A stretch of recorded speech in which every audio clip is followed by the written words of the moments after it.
recibió el gobierno con 20 millones de personas sin servicio de salud, y ahorita lo tienen 50 millones de personas sin servicio de salud. O sea, 30 millones de mexicanos se han quedado sin acceso a los servicios de salud en este sexenio. Eso me parece brutal. Te voy a decir lo que está atrás de ese número. Atrás de ese número está el desorden administrativo y presupuestario de salud, de pasar de un seguro popular que estaba ahí, no perfecto, por supuesto, de pasar de eso a pasar a nada, ¿no?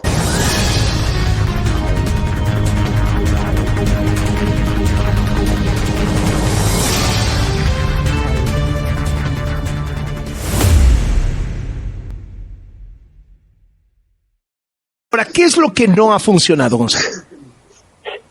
A ver, la paradoja es que baja la pobreza mucho, pero aumenta la pobreza extrema, Carlos. Y eso pinta de cuerpo entero la política social en su conjunto, por dos razones. El apoyo muy importante de programas sociales, que fue casi el doble de 2018-2022. Bueno, a pesar de eso, hoy el porcentaje de familias las más pobres reciben menos apoyos sociales que hace 5 años. Es decir, el presidente aumentó el presupuesto de programas sociales, pero nada más se le olvidó incluir a los más pobres del país. Y por lo tanto, hoy el porcentaje de apoyos a familias más pobres es menor que hace 5 años.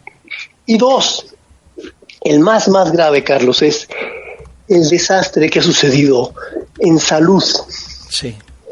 En salud, la carencia, como brutal. Tú lo mencionaste. O sea, el gobierno empezó con 20 millones de personas, recibió el gobierno con 20 millones de personas sin servicio de salud, y ahorita lo tienen 50 millones de personas sin servicio de salud. O sea, 30 millones de mexicanos se han quedado sin acceso a los servicios de salud en este sexenio. Eso me parece brutal. Te voy a decir lo que está atrás de ese número. Atrás de ese número está el desorden administrativo y presupuestario de salud, de pasar de un seguro popular que estaba ahí, no perfecto, por supuesto, de pasar de eso a pasar a nada, ¿no?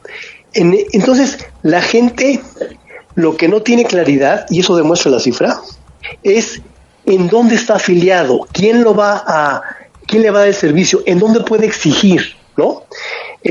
La gente no sabe si ahora hay o no hay, a dónde ir, y de hecho, el gasto en salud ha subido en 60%. Entonces, los que más sufren de la incertidumbre de salud son los más pobres. Por lo tanto, si tú juntas 3 cosas, 1, los programas sociales, hoy a los más pobres les llegan menos. 2, el más pobre no tiene certidumbre de a dónde tiene que ir a salud y tiene que pagar de su bolsa más. Y 3, la buena noticia del salario mínimo no le llega a los más pobres porque el salario mínimo solamente beneficia a los trabajadores formales en general. Por lo tanto, los informales, los rurales, no tienen el beneficio del salario mínimo, que para mí es la mejor política social reciente. Entonces, la paradoja, Carlos, es qué bueno que baja la pobreza, hay que decirlo y reconocerlo, así están los datos, pero no bajó la pobreza para los más pobres, porque todavía ellos sufren aún más respecto a hace 5 años de las condiciones de la pobreza, que son ingresos y acceso a servicios básicos.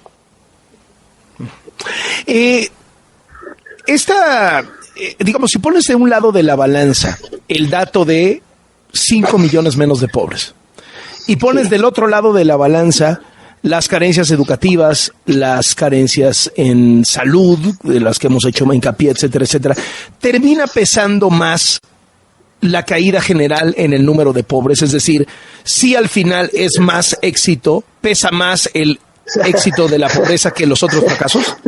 Depende a quién le preguntes. Si es una pregunta política, en el global. El gobierno va a decir, no, maestro, bajamos la pobreza, lo demás olvídate, ¿no? De hecho, la salud está dentro de la pobreza, por lo tanto, en general, estuvimos mejor. Pero si le preguntamos a las familias cuya necesidad primordial es la salud cuando nos va mal, ¿no? Y cuando no sabes a dónde ir y tienes que pagar, esa parte es bien grave. O sea, sí, para mí. Ahora, Gonzalo, tú que estuviste ahí adentro y conoces cómo, ahora sí que los intestinos de cómo se hacen estas estadísticas, lo de salud entra dentro de la pobreza, ¿no? Se evalúa dentro de la pobreza. Entonces, si al final hay menos pobres, quiere decir que las otras cosas lograron parchar las broncas de salud. Te pongo rápidamente para no meternos en un tema metodológico. Adentro de pobreza tienes ingreso más 6 carencias sociales. La que más pesa por un tema metodológico es el ingreso, ¿no? Uh-huh. Y por lo tanto, cuando el ingreso sube y baja, la pobreza se ve arrastrada por el ingreso que subió y baja. Por lo tanto, ahora el ingreso subió, la pobreza bajó. Las otras carencias tienen un peso mucho menor metodológicamente. Si el Coneval hubiera hecho un peso diferente, Carlos, hoy la pobreza hubiera o no bajado tanto o incluso subido, porque el efecto de la carencia de salud hubiera sido muy grande. ¿Sí ves? Entonces, el tema de pesos es un tema metodológico y podemos pasarnos años diciendo, no, pues es que el peso tiene que ser .50, .40, .30, ¿no? Lo que yo digo es, en el momento concreto donde la persona le va mal con la salud, solamente te sientes de la fregada, tienes que ahora andar pensando quién carambas te va a atender y con qué lana. Uh-huh. En ese momento, el peso que le das a la salud es del 100%. A eso me refiero, digamos, ¿no? Uh-huh. Pero sí, o sea, el punto es, si está ponderado dentro de todo y termina pesando más que recibas esa lana, ¿no? Está dentro, ¿no? Cuando la pobreza ha subido porque el ingreso ha bajado, hay quien nos decía, oye, pondéralo menos porque hemos hecho mejor en salud. Entonces la gente dice, no, mira. Entonces depende a quién le preguntes. Por eso yo te digo, así está la metodología, se puede ponderar diferente. Creo que la ponderación no está mal en general, pero por eso hay que tomar las dimensiones por separado también, para decir qué bueno que los ingresos mejoraron y eso implicó que la gente tiene más lana real, digamos, porque está descontado de la inflación, ¿eh? Sí. Tiene más lana real, eso hay que tomarlo en cuenta, pero yo ponderaría igual, con dimensiones separadas, Carlos, la salud y la educación y el resto, ¿no? Te agradezco muchísimo, Gonzalo Hernández Licona, qué gusto saludarte. Te mando un abrazo, Carlos. Hasta luego. Gonzalo Hernández Licona estuvo al frente del Coneval, el Consejo Nacional de Evaluación de la Política Social, que hoy da a conocer estas cifras de pobreza.